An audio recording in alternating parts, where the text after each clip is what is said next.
most common cause for this error is that the required version of the Microsoft Visual C++ Redistributable package is not installed on your system.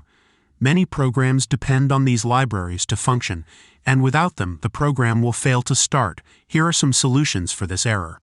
First, open the link that you'll find in the description of this video. Download the x86 version.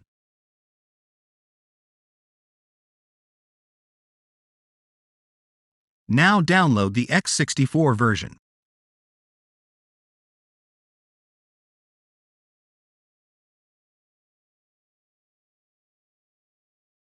Now run vc_redist x86.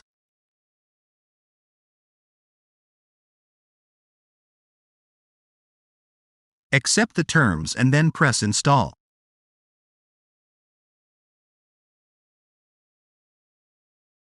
Press yes.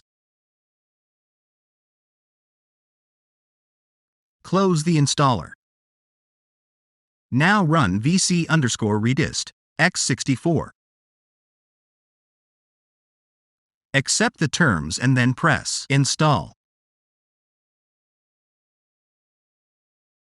Press yes.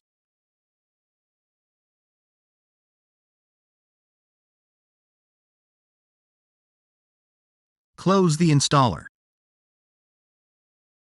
Restart your PC to finish the installation.